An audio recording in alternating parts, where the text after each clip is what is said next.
You're watching Bay News 9, your news channel, an exclusive service of Bright House Networks.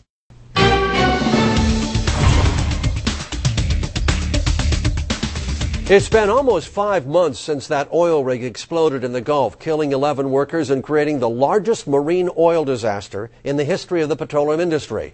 Just this week, BP, the company that was operating the rig at the time, came out with a report. It outlines 8 particular failures that had to occur for those millions of gallons of oil to pour into the water. It describes the incident as an accident that arose from a complex and interlinked series of mechanical failures, human judgments, engineering design, and operational implementation. BP admits some blame, but shifts a lot of it to its contractors like Halliburton and Transocean.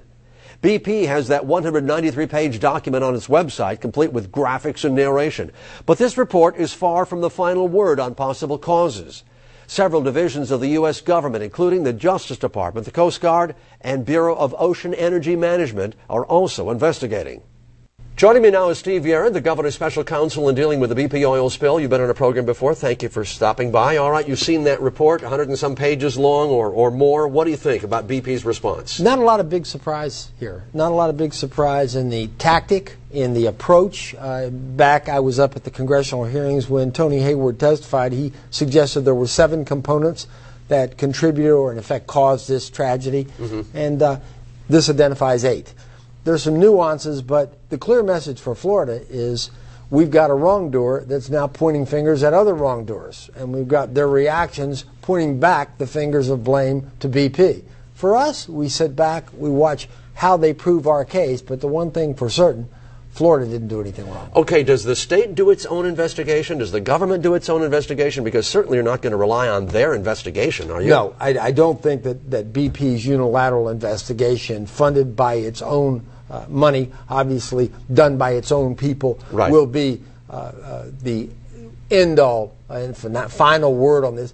Obviously, there will be a report by the Transocean people, one by Halliburton, but the biggest and largest component will be the objective report done by government agencies and investigative bodies, task force, that are not identified or hired by the culprits. Okay, a couple of things that we saw in the report that we knew. Okay, BP is blaming Halliburton. Halliburton put the cement in. There were stories that the cement wasn't right, but then BP didn't ask for the tests to find out if the cement was really holding. It's just a typical blame game. You see it across the board when there's wrongdoing and huge stakes, and that the stakes couldn't be higher here.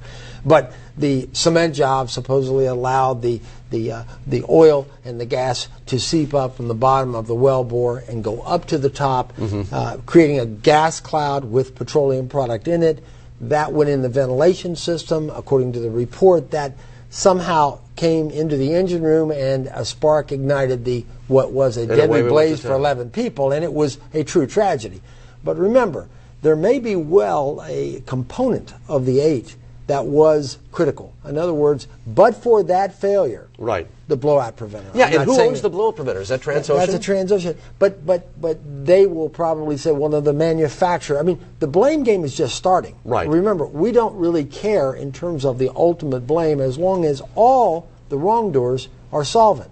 Too much of the time, if you have, for example, a tragedy in an intersection, a drunk driver, family killed, the wrongdoer, who may be mostly at fault, doesn't have any resources. So the person that's wronged is in real trouble. So do you think, how do you think it's going to break down? BP is going to be about 70% responsible, the other 2 about 15%? Because that's essentially what you'll do, won't you? That's not a bad estimate. I won't do it, but others will. And the majority of the overall burden, I think, will rest on BP. And not just because of the Oil Pollution Act, which initially shouldered all of the responsibility on that entity. But I think what's going to happen is that excuse doesn't usually work. Well, we were the oversight, we were in charge, but it was the people we hired to do the work that were at fault.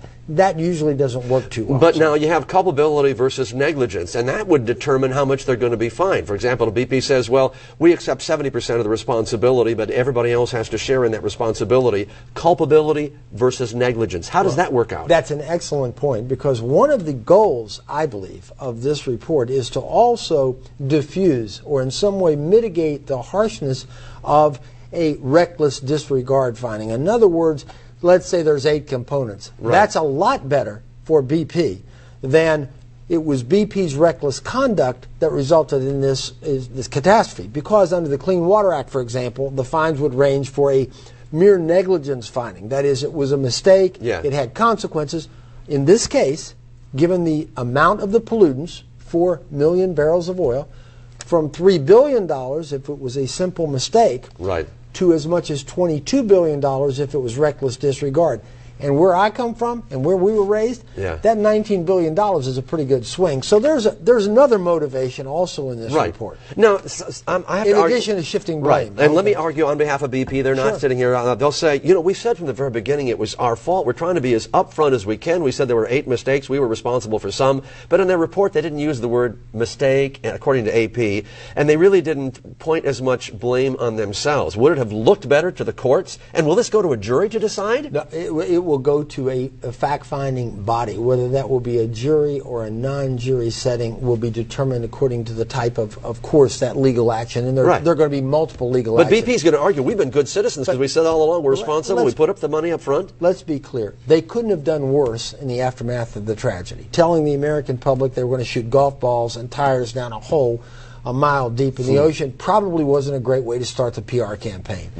To basically minimize the spill, probably not a good move. But the $20 billion fund, very good. Remember, it also restored their value in their stock.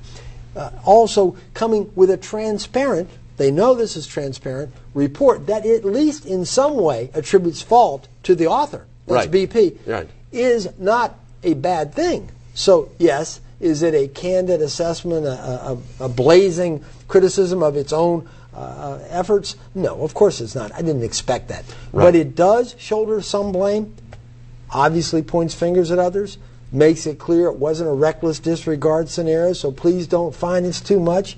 So it's a step in the direction they are clearly taking, which is to mitigate the terribly severe consequences of this. Can you even give me a guesstimate on a timeline of where we're going to be with this thing? We know that the Exxon Valdez took more than 10 years, and I think the thing is still being litigated in some of the courts. That's actually off, but just by about a decade. It's about 20-some years. 20-some years? Oh, my gosh. Still going on. The lawyer that took the case thought it would be resolved pretty quickly.